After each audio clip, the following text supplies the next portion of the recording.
As ordens secretas possuem um legado rico e complexo que desafia os historiadores e arqueólogos modernos. A razão é que, para nós aqui do Ocidente, essas tradições antigas são no mínimo estranhas. Ao longo dos séculos, esses grupos agiram camuflados, influenciando e patrocinando as antigas civilizações. O motivo é que eles detinham o conhecimento secreto. Nossa jornada começa na Mesopotâmia, onde nascem os antigos mistérios. Também é lá onde se preservou as tradições ocultas, que têm como berço uma cultura anterior, que nos deu seu misticismo, cultos e suas práticas. Com isso, nasceu um sistema, isto é, ideias, conceitos e valores que chegaram em nossa cultura ocidental, exatamente pelas ordens de mistério ou como conhecemos as sociedades secretas. Todavia, nada é tão simples quanto parece, porque estamos falando de seres humanos que possuem convicções, paixões, interesses diversos e, evidentemente, muita crueldade. Diante disso, como o nosso mundo é dual, isto é, em tudo temos dois lados, assim é a história das ordens de mistérios. Temos o lado A e o lado B da história, cada qual com uma escolha e um caminho sobre como utilizar a ciência secreta. Da mesma forma que tivemos resultados diferentes. Os grupos do lado A tinham como intuito a busca pelo divino e a evolução espiritual. O do lado B escolheu o caminho dos cultos obscuros com vistas ao controle político, dinheiro e poder. No entanto, em sua maioria existe um padrão. Sempre temos uma entidade repetida conforme tratei em diversos vídeos anteriores. Elas aparecem com nomes em tempos e locais diferentes. Ora são chamadas de anjos, demônios, daimons, gênios, deuses, arcontes, arcanjos, guardiões e até extraterrestres. Quando iniciado no culto dos mistérios, se busca utilizar essas forças da natureza, que são boas ou ruins. E, evidentemente, nossas escolhas podem resultar na ascensão ou na queda. É fundamental que você saiba que a união de pessoas, isto é, a formação de um grupo ou sociedade, também é a junção de energias diferentes, porque somos feitos de energia. Isso significa que juntos teremos uma poderosa força coletiva que influencia tudo que os nossos olhos alcançam, mas também é onde não conseguimos enxergar. Esse é o motivo de entender que existem dois lados, duas espécies de sociedade secreta, dois tipos de grupos com resultados e ações completamente diferentes. Em sua origem, esses grupos buscavam o sagrado, o aprimoramento pessoal, filosófico e espiritual. Por exemplo, a origem e o fim do homem, a vida após a morte e a natureza de Deus. Com o tempo, outros interesses surgiram deturpando os valores sagrados e estreitando o funil do conhecimento. O que antes era para todos, o mal se encarregou de criar uma elite e o conhecimento sagrado passou a ser usado em seu próprio benefício. Essa é a grande e importante diferença entre os antigos mestres como Buda e Jesus, que ensinavam os mistérios sagrados de boca a ouvido, mesmo aos profanos. É nessa contradição que nasce a crueldade e a arrogância, conduzindo o iniciado até de forma letal, mas vai além. Leva à perseguição a outros grupos, à disputa de poder com o intuito de serem os detentores da verdade universal. Em suma, um determinado ritual de cura, por exemplo, após deturpado, se tornou o ritual da morte. Um ótimo exemplo é a cabala antinômica de Sabateia, que tem os mesmos conceitos que a cabala judaica, a cabala cristã, ainda assim é praticada para o mal. Mas, durante séculos, esse conhecimento comum entre as ordens foi sendo repassado em forma de tradição, através de grupos de iniciados dos mais diferentes locais do planeta. Em todas as antigas sociedades temos algo em comum, que é a concepção da unicidade de Deus. Contudo, poucos sabem que essa ideia que temos de um Deus único vem de uma heresia da religião hindu. Ela vem do zoroatrismo relacionado ao mitraísmo primitivo e ao culto solar. Com o tempo, se tornou a primeira religião monoteísta. Naqueles tempos muito antigos, as massas recebiam pregações voltadas ao politeísmo, somente a elite conhecia o todo. Dois são os motivos. O primeiro e fundamental era a ignorância dos povos. Assim, poderiam pelo menos compreender as diferentes facetas do divino. O segundo motivo é porque a ciência era vista como magia ou bruxaria. Na Suméria, os reis das cidades-estado eram vistos como deuses ou grandes sacerdotes, mas sempre com esse aspecto divino. Por outro lado, a crença da maioria dos iniciados era em um ente criador de todas as coisas. E mais, há evidências de que isso fosse uma espécie de crença universal, porém é mais nítida em nações que conseguiram alcançar o status de civilização. O arqueólogo britânico chamado Augustus Le Plongeon, após anos pesquisando sítios arqueológicos pré-colombianos, encontrou essa ligação. Os mesmos mistérios sagrados entre os maias, egípcios, caldeus e gregos. A ideia de um Deus único e onipotente. No entanto, ele também descobriu que essa divindade suprema era dividida em 3 partes diferentes, em outras nações também civilizadas da Ásia, Egito e América.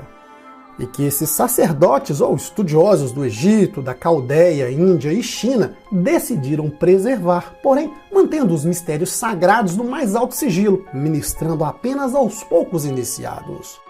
A documentação é farta, muitos pesquisadores e escritores têm a mesma opinião, porém Le Plongeon utilizou de evidências históricas e elementos arqueológicos. No entanto, se crê que esse monoteísmo místico já existia no Egito antes dos dias de Moisés. De acordo com o egiptólogo Adolf Ehrman, nos primeiros tempos, a classe educada acreditava que todas as divindades da religião eram diferentes aspectos da mesma. Quem conhecia a ideia de um Deus único eram os sacerdotes, porém, ele era dividido nas diferentes alegorias do mito. Entretanto, o sacerdócio não teve coragem de dar o passo final, isto é, de eliminar as diferenças e anunciar a existência e a adoração de um único Deus. O corajoso que proclamou abertamente foi Akhenaton, na qual a sua morte gerou uma violenta reforma religiosa. Akhenaton anunciou que existia um Deus apenas, se chamava Aton, que era o Sol. Anunciou também que ele era o único representante de Deus na Terra, isto é, era o mesmo que descartar os sacerdotes. Ehrman descreveu os sinais de louvor ao Deus Sol que o próprio Akhenaton escreveu nas paredes das tumbas de Amarna. Os sinais mostram a simplicidade e beleza da fé de um jovem rei em um Deus único. Acreditava que Deus criou não apenas as criaturas inferiores, mas também todas as raças de homens, tanto egípcios quanto estrangeiros. Aliás, o rei via em seu Deus um pai bondoso que mantinha todas as criaturas por sua bondade numa espécie de equilíbrio cíclico. Assim, Akhenaton passou a ser chamado de um rei herege porque violou o código dos sacerdotes, revelando a doutrina secreta aos profanos.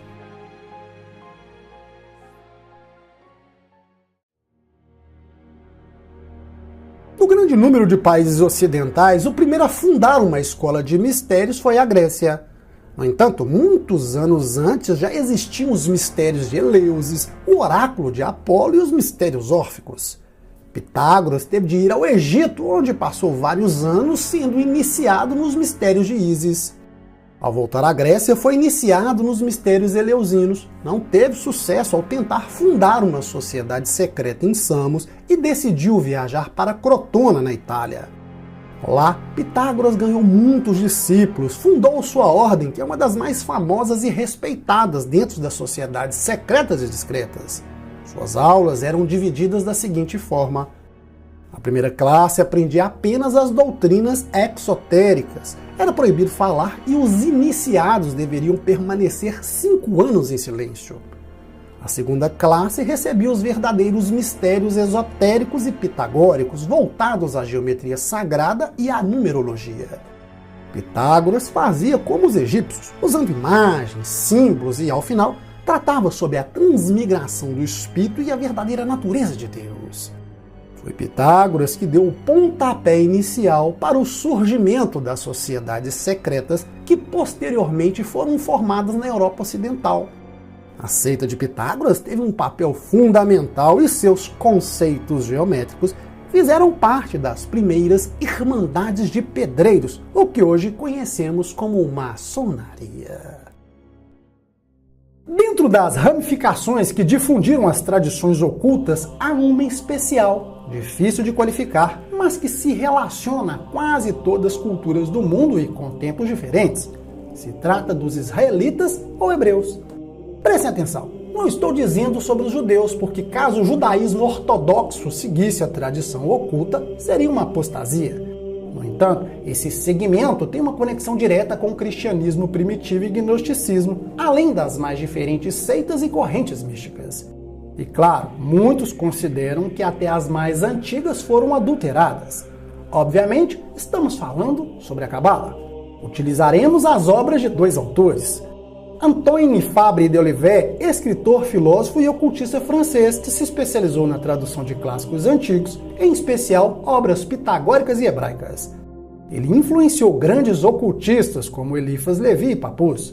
O outro é Gerson Soller, que simplesmente é o maior erudito sobre a história da Cabala.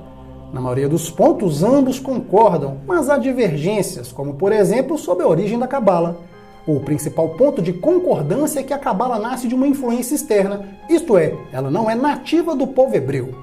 De Olivet diz que a Cabala foi aprendida pelos israelitas no Egito, enquanto Gerson Soller garante que teria sido aprendida na Babilônia durante o cativeiro, já que não há qualquer registro judaico relacionado à numerologia e angelologia nessa época.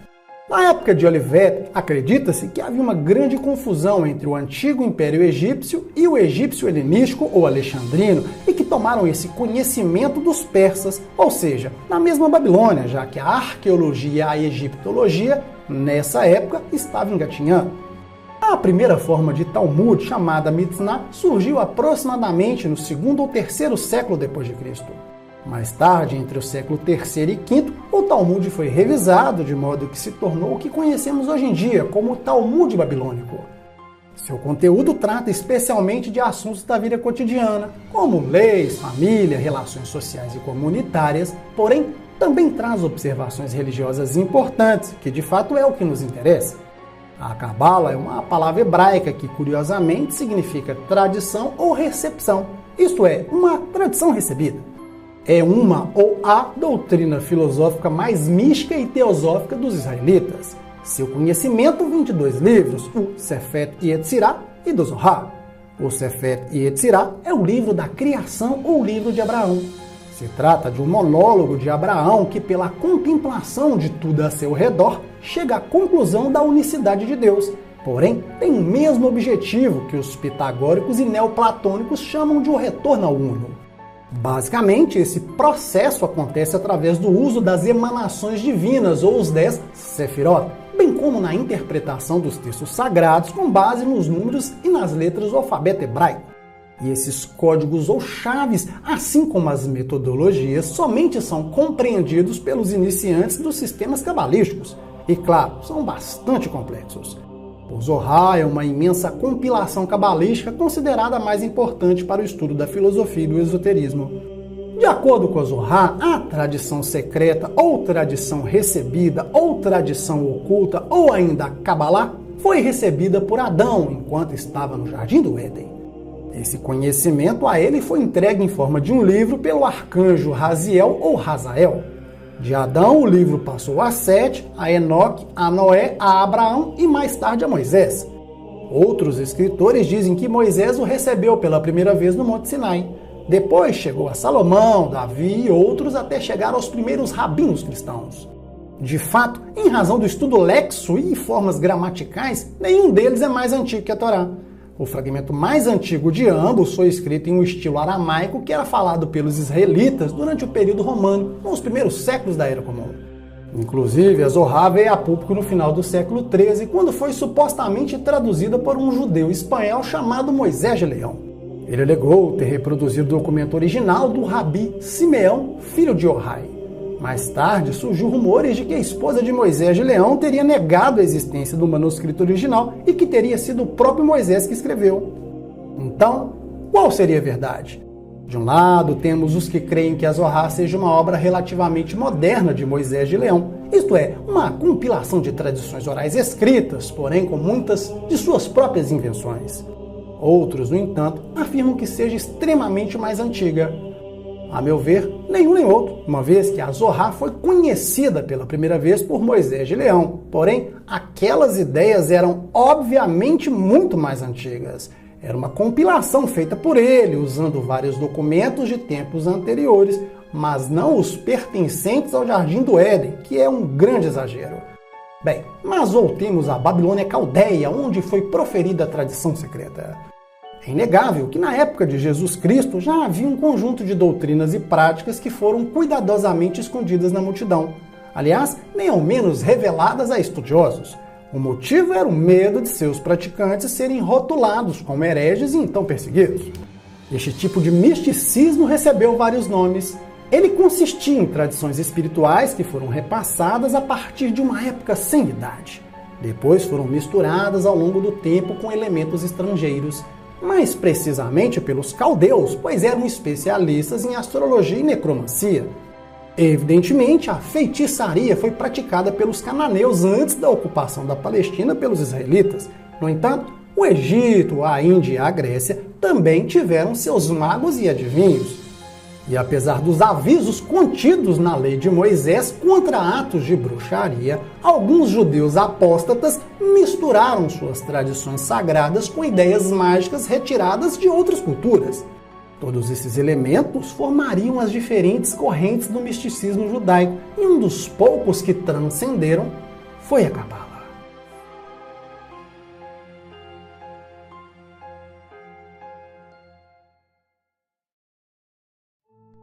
Como qualquer outro documento religioso ou místico, há pontos divergentes, e com a Cabala não seria diferente. Um exemplo é a ideia de existirem duas Cabalas. Um bibliotecário judeu da Faculdade de Roma, chamado David Paul Dret, após se converter ao catolicismo, afirmou que havia duas Cabalas. A Cabala da antiga tradição sagrada, herdada pelos primeiros patriarcas da raça humana, e outra, a Cabala falsa, onde os ímpios teriam deturpado essa tradição sagrada, mesclando com superstições bárbaras como a magia, teurgia e a goétia, assim pervertendo a tradição talmúdica. Ele também cita a declaração de Sisto de Siena. Se trata de um sacerdote dominicano, também teólogo judeu convertido e protegido do Papa Pio V. Os dominicanos foram os primeiros inquisidores. Por decreto da Santa Inquisição Romana, todos os livros que fazem alusão à Cabala foram sentenciados. Você tem que saber que a Cabala tem dois lados, um verdadeiro e um falso. Bem, a Cabala moderna apresenta um aspecto teórico e um prático. O primeiro trata de especulações teosóficas e o segundo das práticas mágicas esotéricas. A teosofia cabalística é muito complexa. A complexidade reside inclusive na quantidade de informações. Temos os Sefirot, os atributos e funções dos anjos bons e maus, as dissertações sobre a natureza dos demônios, os detalhes minuciosos sobre a aparição de Deus, etc. e muitas etc. Na Cabala, cada letra das escrituras contém um mistério que só pode ser resolvido pelos iniciados. Esse sistema de interpretação revela que as passagens do Antigo Testamento têm significados completamente diferentes para um leitor comum. Já a Zohar explica que Noé foi castigado em vida após ser mordido por um leão enquanto estava na arca. Ou que as aventuras de Jonas dentro da baleia, de fato, estão relacionadas com a riqueza e imaginação. Isto é, falando no popular, é como cada indivíduo interpreta e cria o mundo que o cerca. O objetivo final são as interpretações secretas dos textos sagrados. Já a Cabala prática é um método de decodificação reduzido a um sistema teúrgico ou um sistema mágico, no qual a cura de doenças, por exemplo, tem um papel importante e se realiza através da disposição mística de números e letras. Ela também se faz pela pronúncia do nome inefável, pelo uso de amuletos e talismãs e por compostos que conteriam certas propriedades escondidas. Todas essas ideias derivam da tradição secreta, incluindo a arte de fazer milagres usando o nome do inefável, que, ao que parece, teve origem na Caldeia.